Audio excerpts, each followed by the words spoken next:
Okay, so we spent the last week talking about integer operations, so adding and subtracting, multiplying, dividing, positive and negative whole numbers. This week, we're going to talk about adding or fractions. So adding, subtracting fractions, multiplying fractions, dividing. In 6th grade, you learned how to multiply and divide fractions, so that'll be a refresher.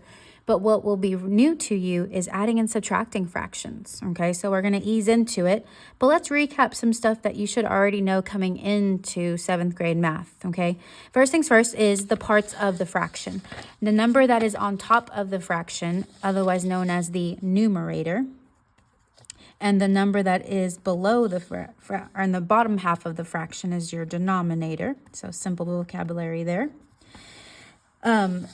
With any type of fraction answer in the future, you have to always have it in its simplest form. Simplest form mean condensed, not necessarily shortened, but shortened in a way. But taking a ratio and more or less simplifying it. So fractions can otherwise be known as ratios as well, which we'll talk about later in the year. But can you simplify 4/30? Now, I don't mean convert it to a decimal. We're not there yet. That's something you also covered in 6th grade, but simplifying it. Whereas you're checking to see how far you can take this fraction in the simplest of terms without introducing decimals. Like, what number can 4/30 be divisible by? The highest number. In this case, they are both even. So one of the most obvious would be simplifying it by dividing by 2. So 4 divided by 2 is 2. And what you do in the numerator, you do in the denominator. So 30 divided by 2 would be 15. Can you simplify 2/15 any further? No, you cannot, because 2 has factors of 1 and 2, and 15 doesn't have a factor of 2. So my answer is 2/15. If I look at number 2, what are 15 and 40 divisible by? In this case, they end in 5 or 0, so they are divisible by 5. If you know those tricks, 15 divided by 5 is 3, and 40 divided by 5 is 8. Can you simplify 3/8 any further? No, you cannot. 18 and 24, if you think about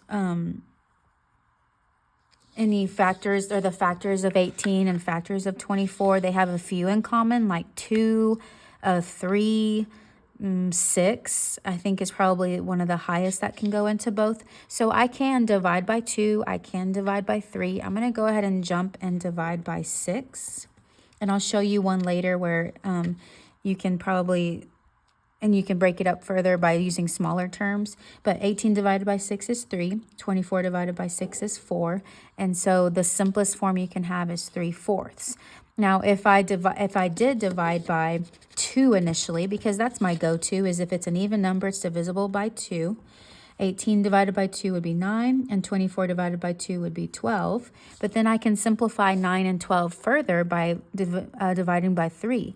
9 divided by 3 is 3. 12 divided by 3 is 4. So I get the same answer, just may take longer. If I look at number 4, 14 and 30, they're both even, so 2 goes into it. If we try 2, 14 divided by 2 is 7, and 30 divided by 2 is 15. 7 is a prime number, so it has no other factors. So 7/15 is my simplest term. If I do 10 and 62, they're both even, so divide by 2. 10 divided by 2 is 5. 62 divided by 2, if we try some long division in our head, 2 goes into 6 3 times with no remainder, and then 2 goes into 2 1 time. And since 5 is a prime number, it doesn't have any factors, 31 as well, then I can't simplify any further. Number 6, they're both even, 2 and 14. So 2 divided by 2 is 1, 14 divided by 2 is 7, and 1 and 7 are both prime numbers, so I can't factor that any further or simplify it. Okay, now let's talk about, so you learned how to simplify fractions last year. Now we're going to talk about being able to convert between different forms. You are familiar with the words improper fractions. These are fractions in which the numerator is larger than the denominator, whereas a mixed number has a whole number in front of a simple fraction. Okay, So then you learned last year how to convert to either. You have to be prepared to do that this year as well. So let's do a quick refresher. When the numerator is larger than denominator, that is when it's called improper. To convert an improper to a mixed, from what I hear from your 6th grade teachers, is looking at your denominator. How many times can 6 go into 11 without going over? And again, listen to the words of that. How many times does 6 go into 11 without going over? And it can go exactly once. Well, how much would you have remaining if you took away 6 from 11? And you would have a remainder of 5, so that becomes your new numerator. And then 6 always remains your denominator. And that's it. Let's try another one. How many times does 4 go into 23 without going over? Well, if I try 6, that's 24. That's too large. So it has to be 5 times. 5 times 4 is 20, so that gives me a remainder of 3, and your denominator is always 4, or gonna stay 4. Number 9, 5 goes into 18, 3 times without going over, because 4 would be too large. 5 times 3 is 15, so I have a remainder of 3 and a denominator of 5, so 3 3/5. Now, we're going to talk about when it's appropriate to go from a mixed number to an improper, but let's just practice this skill. I know different teachers use different terms. I use what's called the crazy C method. This is because most C's are written, from the top and then going down, versus crazy C is an upside down C. So you start at the numerator, and I'm going to multiply it times you're going to start at the denominator, and I'm going to multiply it times the whole number. So you multiply 8 times 6, which if you know your multiplication facts, that should be quick, is 48. Then I add 48 to the numerator, and that equals 49 over 8, which is your denominator. Now, why does this work? Okay, here's the reason. You have to think about where 6 comes from. 6 is the whole number, but if you think about 8 being the denominator, that's like saying 8 parts. So let me see if I can do this evenly. 4, 5, 6, 7, 8. So that's not an even circle, sorry. So if I look at how a circle is divided, let's say to 8 pieces,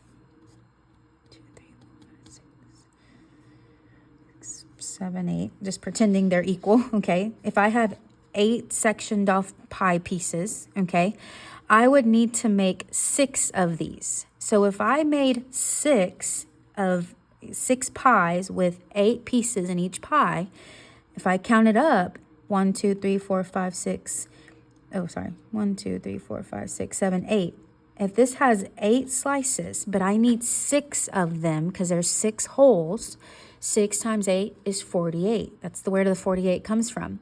But there's also this random 1/8 piece. So that's like saying if I had 1 slice of that 8th pie, okay, and that equals 48 plus 1 is 49. So that's where the crazy C comes from. It's not just make-believe or where, it's just a cool little trick. Let's do that again with number 11. First, I do 7 times 3, so the denominator times the whole number, so that's 21. But then I add it to the numerator, and that's 24 over 7. Now, where does that come from? That's like saying if I had a 7-piece pie, okay, there's 7 pieces, and I need 3 of them, so 3 7 pieces. If this has 7 pieces and I need 3 of those pies, 7 times 3 is 21, and 21 plus 3 is 24. So that's where that improper fraction comes from. Same thing for number 12. 9 times 2 is 18, 18 plus 2 is 20, and then over a denominator of 9. Okay, so that was more of just a practice of refresher on how to go from improper to mixed and mixed to improper in order to be able to not only add and subtract, but multiply and divide fractions. Now, when we're adding and subtracting fractions, we're just I'm gonna keep it consistent. It may or may not have been what you learned in 4th and 5th grade when you learned how to add and subtract fractions initially. First things first is if I see any mixed numbers, I have to convert them to improper fractions using that crazy C method we talked about.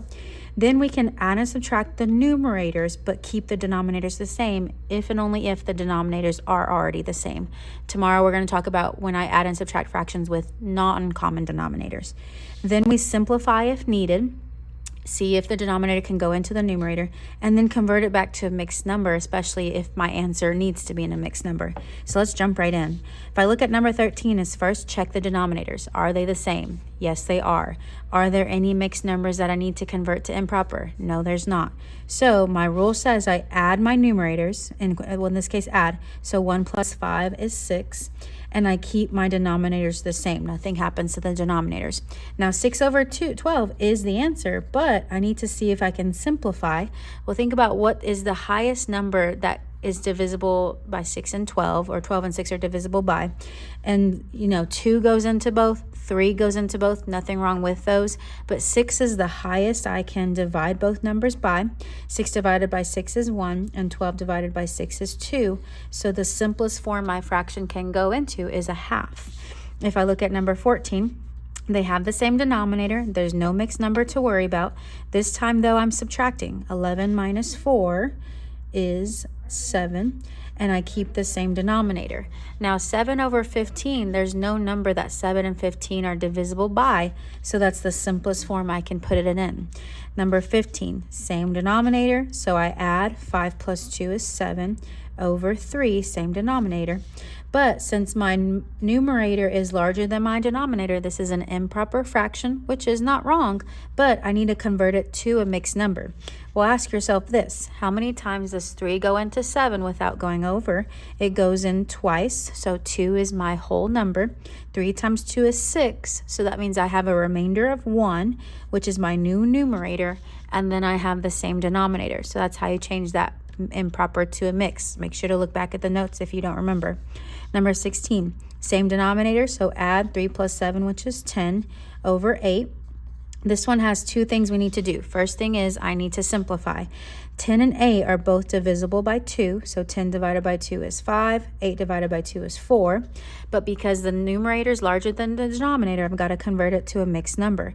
So 4 goes into 5 once with a remainder of 1 and a denominator of 4. So my final answer is 1 and 1/4. We continue that process. So this time, though, we're going to see where I have a mixed number within the problem itself. Sorry, I wanted to make sure it was updated.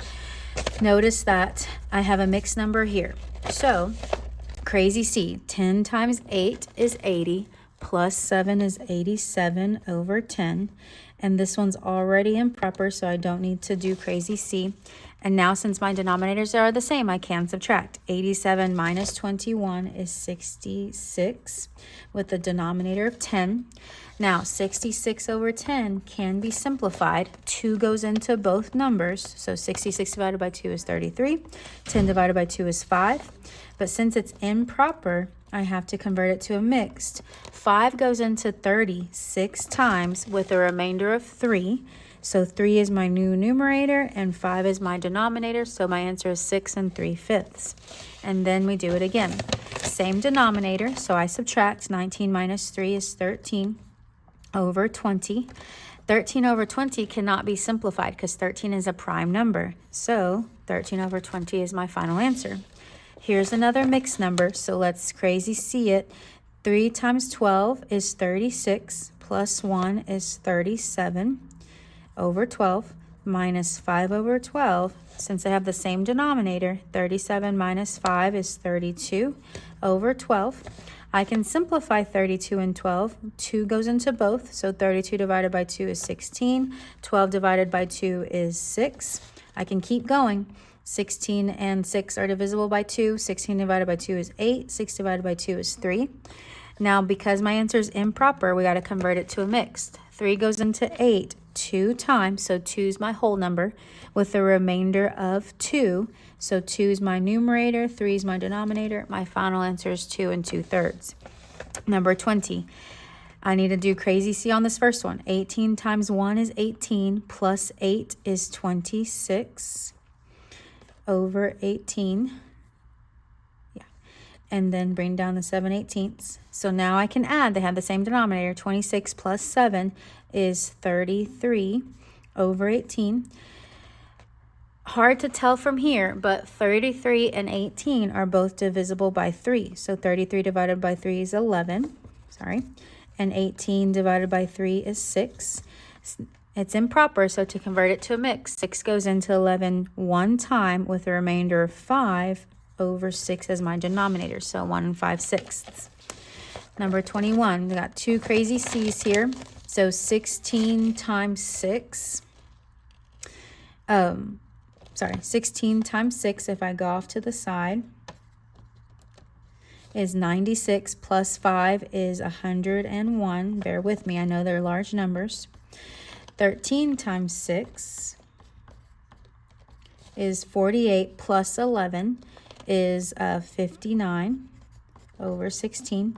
Now I can subtract 101 minus 59 is, 42 over 10. Now, since they're both even, they're both divisible by 2. So 42 divided by 2 is 21. 10 divided by 2 is 5. I can't simplify any further, but it is improper. 5 goes into 21 4 times with the remainder of 1 over 5. If I look at number 22, crazy C, of course. So 4 times 10 is 40, plus 9 is 49 tenths. 3 times 10 is 30, plus 7 is 37 over 10.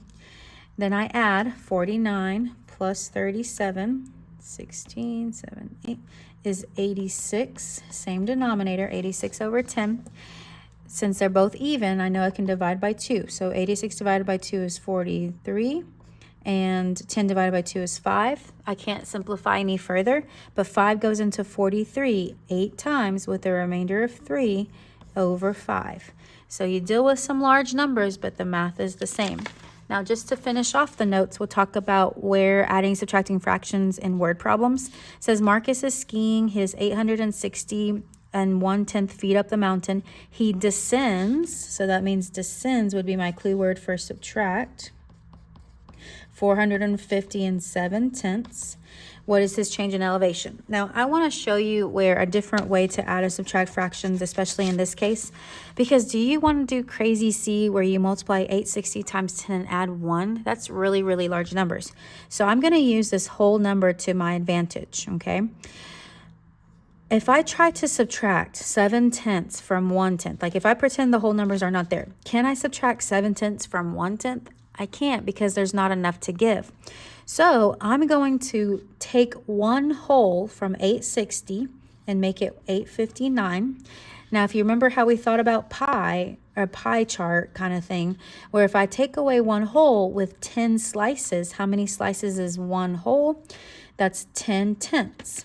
So 10/10, it's like borrowing. 10/10, I'm going to add it to the 1. So this ends up being 11/10. If you think of it like borrowing, I'm going to borrow from one whole, make it 10/10 plus the 1. And now I can subtract 11/10 minus 7/10, which is 4/10. And then 859 minus 450 is 409 and 4/10. Now I can simplify 4/10 by dividing by 2. So I have 409 and 2/5 as my final answer. Just another way to do addition subtraction. Let me do that for number 24 with some prettier numbers. Amaya is making bracelets. She has a piece of string that is 12 1/4 inches long. She cuts off, so we're going to subtract. We're going to subtract 8 3/4. And how much does she have left? So here, I can't subtract 3/4 from 1/4. So I'm going to borrow from 12 to make it 11.